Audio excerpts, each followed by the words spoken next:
हरे कृष्णा मित्रों, आज रविवार है। लेट्स रीड गीता चैनल पे मैं आपका स्वागत करता हूँ।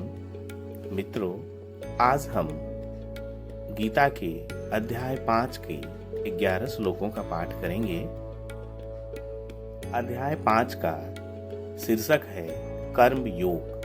तो अध्याय 5 का पहला श्लोक। अर्जुन उवाच संन्यासम कर्मणां कृष्ण पुनर्योग च संससि इच्छ्रेय एतयोरेकम तन्मे ब्रूहि सुनिश्चितम। अर्जुन ने कहा, हे कृष्ण, पहले आप मुझसे कर्म त्यागने के लिए कहते हैं और फिर भक्ति पूर्वक कर्म करने का आदेश देते हैं। क्या आप कृपा करके निश्चित रूप से मुझे बताएंगे कि इन दोनों में से कौन अधिक लाभप्रद है? भागवत गीता के इस 5वें अध्याय में भगवान बताते हैं कि भक्ति पूर्वक किया गया कर्म शुष्क चिंतन से श्रेष्ठ है।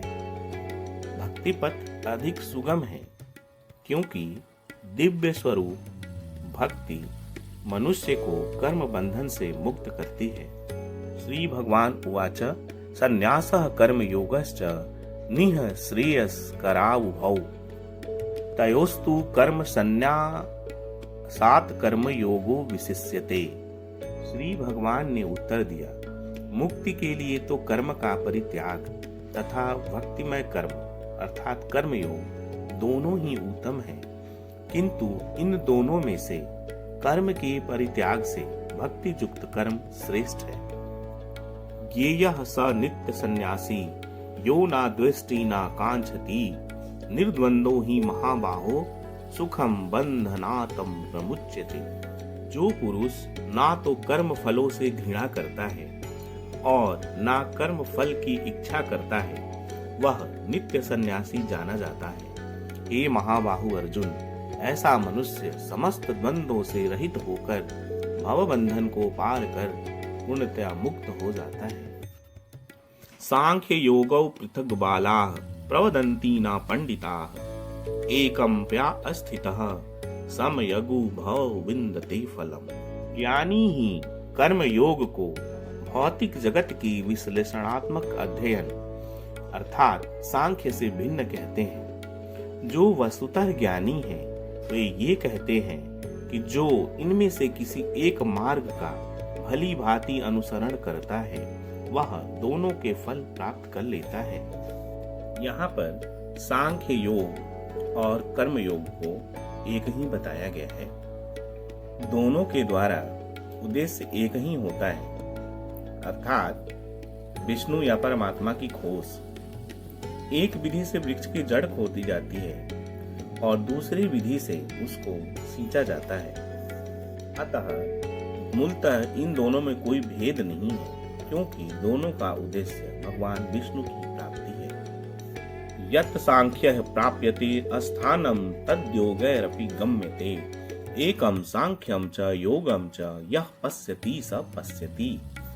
जो यह जानता है कि विश्लेषणात्मक अध्ययन द्वारा प्राप्य स्थान भक्ति द्वारा भी प्राप्त किया जा सकता है, और इस तरह जो सांख्य योग तथा भक्ति योग को एक समान देखता है वही वस्तुओं को यथा रूप में देखता है। सांख्य अर्थात दार्शनिक शोध का वास्तविक उद्देश्य जीवन के चरम लक्ष्य की खोज है। चूंकि जीवन का चरम लक्ष्य आत्म साक्षात्कार है, अतः इन दोनों विधियों से प्राप्त होने वाले परिणामों में कोई अंतर नहीं है। संन्यासस्तु महाबाहो दुख माप्तुम योगतः योग मुक्तो मुनिर्ब्रह्मा न चिरेणाधिगच्छति।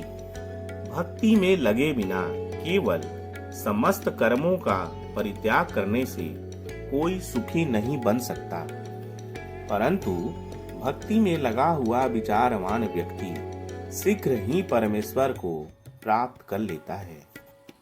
योग युक्तो विशुद्धात्मा विजितात्मा जितेन्द्रियः सर्वभूतात्म भूतात्मा कुर्वन्नपि न लिप्यते। जो भक्ति भाव से कर्म करता है, जो विशुद्ध आत्मा है और अपने मन तथा इंद्रियों को वश में रखता है, वह सबों को प्रिय होता है और सभी लोग उसे प्रिय होते हैं। ऐसा व्यक्ति कर्म करता हुआ भी कभी नहीं बंधता है। तात्पर्य यह है कि जो कृष्ण भावनामृत के कारण मुक्ति के पथ पर है, वह प्रत्येक जीव को प्रिय होता है और प्रत्येक जीव उसके लिए प्यारा है। ऐसा भगवत भक्ति के कारण होता है। ऐसा व्यक्ति किसी भी जीव को कृष्ण से पृथक नहीं सोच पाता। जिस प्रकार वृक्ष की पत्तियां तथा टहनियां वृक्ष से भिन्न नहीं होती है, वह व्यक्ति भली भांति जानता है कि वृक्ष के जड़ में डाला गया जल समस्त पत्तियों तथा टहनियों में फैल जाता है। नैव किंचित करोमीति युक्तो मन्येत तत्त्ववित् पश्य शृण्वन् अस्पृश्य जिघ्न स ननं गच्छन् स्वप्न स्वसन प्रलपन्नवसृजन गृहणूनि मन्नि मिस्नपि इंद्रियाणि यार्थेषु वर्तन्त इति धारयन्। दिव्य भावनामृत युक्त पुरुष देखने, सुनने, स्पर्श करते, सूंघते, खाते, चलते फिरते, सोते तथा श्वास लेते हुए भी अपने अंतर में सदैव यही जानता रहता है कि वह वास्तव में कुछ भी नहीं करता। बोलते, त्यागते, ग्रहण करते या आंखें खोलते बंद करते हुए भी वह यह जानता रहता है कि भौतिक इंद्रियां अपने अपने विषयों में प्रवृत्त है और वह इन सब से पृथक है। ब्रह्माण्डाधाय कर्माणि संगमं त्यक्त्वा करोति यः लिप्यते न स पापेन पद्म पत्रमिवाम्भसा। जो व्यक्ति कर्म फलों को परमेश्वर को समर्पित करके आसक्ति रहित होकर अपना कर्म करता है, वह पाप कर्मों से उसी प्रकार अप्रभावित रहता है जिस प्रकार कमल पत्र जल से अस्पृश्य रहता है। तात्पर्य यह है कि ईशोपनिषद में कहा गया है कि सारी वस्तुएं परब्रह्मा से संबंधित है, अतएव वे केवल उन्हीं की हैं।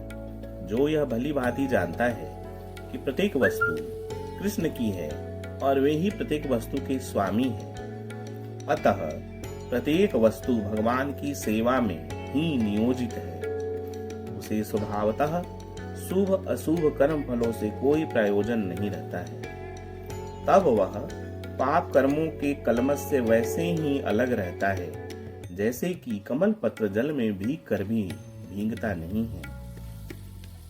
कायेन मनसा बुद्धया केवल इंद्रियैरपि योगिनः कर्मं कुर्वन्ति संगम त्यक्त्वा आत्मशुद्धये।